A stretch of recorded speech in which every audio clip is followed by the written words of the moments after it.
अस्सलाम वालेकुम everyone, welcome to my YouTube channel. उम्मीद करती हूँ आप सब खैरियत से होंगे। तो आज हमारा टॉपिक है हाईएस्ट कॉमन फैक्टर एचसीएफ हमने मालूम करना है। एचसीएफ होता क्या है, इसके मेथड्स कौन कौन से हैं और ये सारी चीज़ें हम इस लेसन में पढ़ेंगे। तो सबसे पहले जो है वो आपने अगर अभी तक मेरा चैनल सब्सक्राइब नहीं किया तो उसको सब्सक्राइब कर दें और बेल आइकन को ज़रूर प्रेस कीजिएगा ताकि मेरी हर वीडियो का नोटिफिकेशन आपको मिल जाए। और साथ वीडियो अच्छी लगे तो उसको लाइक ज़रूर कीजिएगा। तो चलते हैं अपने टॉपिक की तरफ। हमारा टॉपिक है आज HCF, हाईएस्ट कॉमन फैक्टर। मेरी जो लास्ट वीडियो थी उसमें आपने कॉमन फैक्टर के बारे में पढ़ा था। फैक्टर्स क्या होते हैं, प्राइम फैक्टराइजेशन क्या है और कॉमन फैक्टर्स क्या हैं, ये सारे हम पिछली वीडियोज़ में पढ़ चुके हैं। अगर आपको समझ नहीं आई तो आप मेरी पिछली वीडियोज़ को देख सकते हैं। हाईएस्ट कॉमन फैक्टर यानी हमने कॉमन फैक्टर जो है, कॉमन फैक्टर तो हमें पता है, हमने प्राइम फैक्टराइजेशन की थी और उसके कॉमन फैक्टर्स हमने उसमें से निकाले थे। लेकिन हाईएस्ट कॉमन फैक्टर्स क्या होते हैं? हाईएस्ट कॉमन फैक्टर जो हैं उसमें जो सबसे हाईएस्ट कॉमन यानी जो हमारे पास कॉमन फैक्टर आता है उसका प्रोडक्ट लें तो हमारे पास हाईएस्ट कॉमन फैक्टर बन जाता है। अब हमारे पास दो मेथड्स हैं, प्राइम फैक्टराइजेशन और डिवीजन मेथड। जिस मेथड से भी करें आंसर हमारा जो है वो सेम ही आता है। फाइंड हमने HCF ही करना है जिस मेथड से भी करें। तो इस लेसन में हम दोनों मेथड्स पढ़ेंगे। पहले हम पढ़ते हैं बाय प्राइम फैक्टराइजेशन। हम पहला मेथड स्टार्ट करते हैं। तो एक एग्जांपल के ज़रिए जो है वो ये हम क्वेश्चन करते हैं। हमारे पास है 18 और 24। 18 की हम करते हैं प्राइम फैक्टराइजेशन और 24 की करते हैं और इस मेथड से हम इसको सॉल्व करते हैं। तो 18 की हम प्राइम फैक्टराइजेशन करेंगे। तो 18 सबसे लीस्ट जो प्राइम नंबर है उससे हम इसको डिवाइड करेंगे। 2 9 से मल्टीप्लाई करें तो 18 आता है। फिर 9 सबसे लीस्ट जो प्राइम है वो 3 है। 3 3s are 9 and 3 1s are 3। 18 की होगी प्राइम फैक्टराइजेशन। नेक्स्ट हमारे पास है 24। तो सबसे जो लीस्ट हमारे पास नंबर है वो है 2। 2 को 12 से मल्टीप्लाई करें 24 आता है। अगेन 2 को डिवाइड करेंगे 12 पे तो 6 आएगा। 6 पे 2 को डिवाइड करेंगे तो फिर 2 3s are 6 and 3 1s are 3। 18 और 24 को हम लिखेंगे और इनके हम फैक्टर्स लिखेंगे। 2 मल्टीप्लाई 2 मल्टीप्लाई 2 मल्टीप्लाई 3, इधर से हमने देख के लिख लिए हैं। अब इनमें से कॉमन फैक्टर्स कौन से हैं जो दोनों में हों? 2 जो है वो दोनों में मौजूद है और ये 3 दोनों में मौजूद है। उसके अलावा हमारे पास कोई कॉमन फैक्टर नहीं है। तो सबसे जो हमारे पास कॉमन फैक्टर्स आए हैं वो हैं 2 और 3, 2 एंड 3। तो हमने जब HCF फाइंड करना होता है तो जो हमारे पास कॉमन फैक्टर आता है उसका हम प्रोडक्ट लेते हैं। यानी 2 और 3 का प्रोडक्ट लिया, मल्टीप्लाई किया तो आंसर आया 6। तो हमारा HCF क्या है? 6 इस क्वेश्चन में। यानी 18 और 24 का जो कॉमन है HCF हाईएस्ट कॉमन फैक्टर वो है 6। यानी इससे छोटा हमारे पास कोई ऐसा नंबर नहीं होगा जो इन दोनों को डिवाइड करे। तो ये जो था हमारा आज का क्वेश्चन, ये है हमारा 6 दोनों का कॉमन फैक्टर आया है, दोनों को ये डिवाइड करता है। तो प्राइम फैक्टराइजेशन के ज़रिए हमने HCF फाइंड कर लिया है। नेक्स्ट हम करेंगे बाय डिवीजन मेथड। HCF से हमने फाइंड किया, अब हम करेंगे इसको डिवीजन मेथड से। इसी क्वेश्चन को 18 को और सेकंड मेथड से, यानी नंबर 2 में लिख रही हूँ, इसका मतलब है सेकंड मेथड सेकंड है। 18 और 24 को हमने करना है तो 24 को हम अंदर रखेंगे और 18 को लिखेंगे। ये है डिवीजन मेथड। लेकिन ये डिवीजन थोड़ी सी मुख्तलिफ है। मुख्तलिफ किस तरह से है कि हमने इधर ऐसे बनाना है, 18 को हम मल्टीप्लाई करें, इसको डिवाइड करेंगे, 18 1s are 18। अब 24 में से 18 को माइनस करें तो हमारे पास क्या आता है? 6। अब हमने 6 आंसर नहीं आया, अब हमने 6 को रखना है बाहर और जो हमारे पास जिससे हमने इसको डिवाइड किया था वो हम रखेंगे इधर अंदर। और 6 को हम डिवाइड करेंगे तो 6 को 3 से मल्टीप्लाई करें तो 18 आ जाता है और ये आ जाएगा 0। तो सबसे जो हमारे पास लास्ट में नंबर आया है जिसने इसको कंप्लीट डिवाइड कर दिया है, पूरा पूरा डिवाइड किया है, वो हमारे पास आया है 6। ये है डिवीजन मेथड। नेक्स्ट हमने एग्जांपल लिया 5 35 और 40। अब हम दोनों मेथड से इसको सॉल्व करेंगे। आगे हमारे पास 2 नंबर थे, अब हमने 3 ले लिए हैं। तो पहले तो हम इसको फैक्टराइजेशन वाले मेथड से करेंगे। नंबर 1 से मुराद है फर्स्ट मेथड और 2 से मुराद है सेकंड यानी डिवीजन मेथड।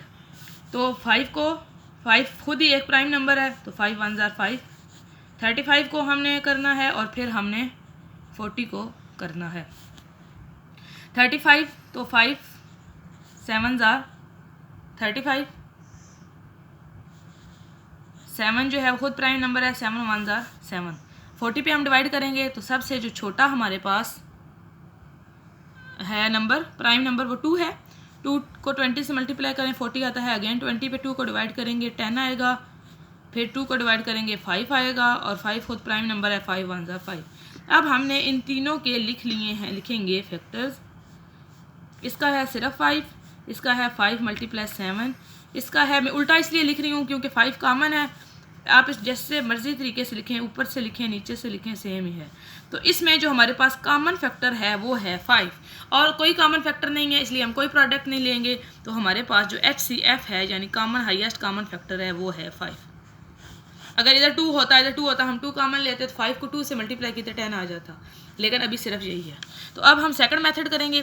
सेकंड मेथड में हम अपनी मर्जी से 2 ले लेंगे, या 5 और 40 को लें या 5 और 35 को लें। पहले 2 को लेंगे तो हम पहले 2 को ही लेंगे। तो 5 7 ज़ार 35। 5 ने इसको पूरा कंप्लीट डिवाइड कर दिया है। अगेन अब हमारे पास इसका आंसर 5 आया है। अब इसी 5 को हम, जो हमारे पास रहता है तीसरा नंबर, उसके ऊपर हम डिवाइड करेंगे। तो 5 को 8 से मल्टीप्लाई करें तो 40 आ जाता है। तो 40 को 5 पे हमने डिवाइड किया तो 5 आ गया। तो सबसे जो लास्ट हमारे पास नंबर था जिसने इसको पूरा कंप्लीट डिवाइड किया है वो है 5। तो दोनों मेथड से हमने किया तो आंसर हमारा क्या आया, 5। नेक्स्ट एक और एग्जांपल हमने ली है 40, 48 एंड 60। जितनी आप ज़्यादा एग्जांपल्स को समझेंगे उतना आपको जल्दी कंसेप्ट जो है वो क्लियर होगा। तो 48 एंड 60 है, तो फर्स्ट मेथड से हम करेंगे, फिर सेकंड से करेंगे इधर। तो 48 की हम प्राइम फैक्टराइजेशन करेंगे और इधर हम 60 की करेंगे। तो 48 पे सबसे जो लीस्ट प्राइम नंबर है वो 2 है, तो 2 को डिवाइड किया तो हमारे पास आंसर आ गया 24। आप अलग डिवाइड भी कर सकते हैं, और अगर आपको मतलब डायरेक्ट नहीं आता तो आप उसको अलग सॉल्व कर सकते हैं।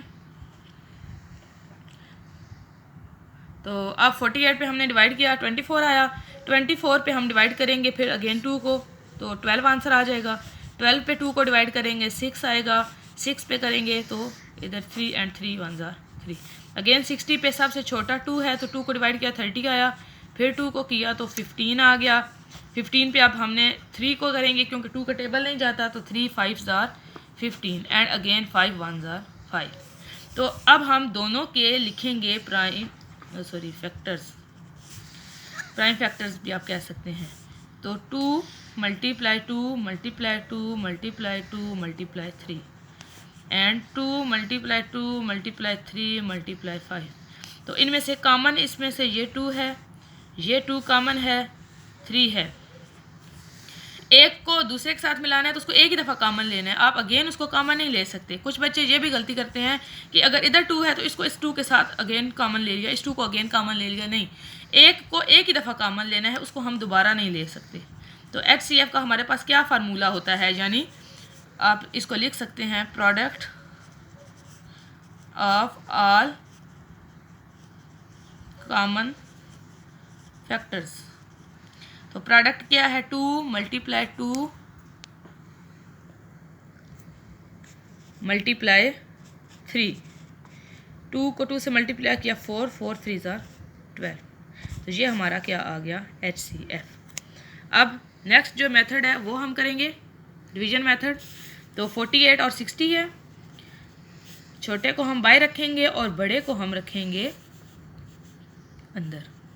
तो 48 1 ज़ार 48 माइनस करेंगे, इधर 10 आएगा, 10 में से 8 2, इधर 5 5 में से 4 12 आ गया। अब इसको हम रखेंगे बाहर और जो 48 है उसको हम ले जाएंगे अंदर।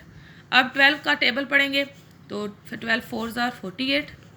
अब जो सबसे लास्ट में हमारे पास फैक्टर आया है, यानी जो भी नंबर आया है जिसने इसको पूरा किया है, डिवाइड किया है, वो आया है 12।